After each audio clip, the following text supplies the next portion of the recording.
mawalas ng panahon ngayon, kaya naman, naisipan ko ngayon magkutkot at mag-assemble.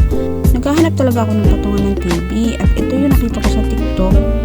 Napakamura lang nito sa halagang 1,500. Meron ka ng ganito ka-cute at kagandang side table. Madali lang din siya i-assemble. Masarap din talaga sa feelings natin mga nanay nang nakaka-provide tayo ng mga ganitong kagamitan sa bahay. Lalo na't very useful naman talaga. At ito nga mga dumating na yung parcel natin. Tara, unbox na natin.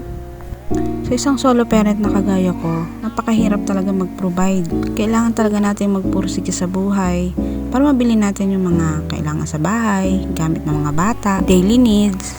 At ito nga, dahil nakabenta naman tayo ng isang property, ito naman yung reward ko sa sarili ko.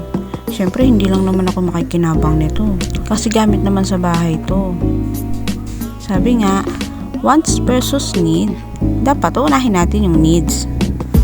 Tsaka tayo mga mother, yun na lang talaga nagpapakilig sa atin ngayon. Ano tayo ng mga gamit sa bahay. Ang sarap kasi sa feeling na kahit paano may nabili ka sa pinaghirapan mo. Ang pera kasi ngayon, nako, parang dumadaan lang sa palad. Mahal pa naman ang bilihin ngayon. Kaya pag may maayos akong benta, pagkatapos magbayad ng utang, mabili yung mga kailangan ng mga bata, ito, nagpo-provide ako ng pailan-ilang gamit sa bahay. Yung tamang investment ba, hindi ka mahalan, pero very useful naman. Isa pa, yung mga ganitong kutkutin, ito talaga nakakawala ng stress ko. Na-enjoy ako sa mga ganitong ginagawa. Yun bang nare-relax ang mind ko?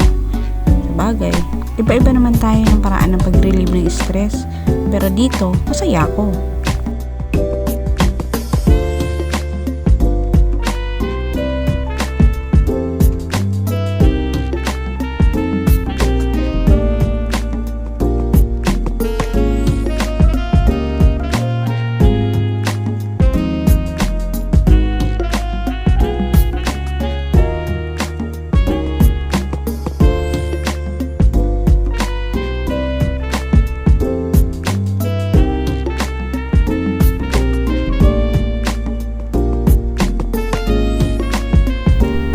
Yan, nakikita ko na.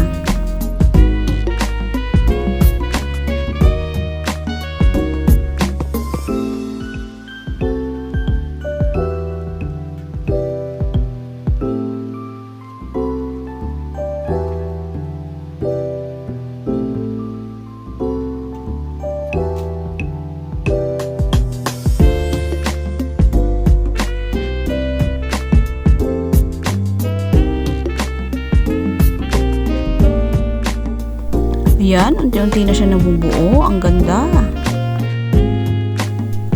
Medyo masakit nga lang sa kamay yung mga ganitong tornilyo. Pero okay lang, worth it naman.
Finally, may mini drawer na din ako.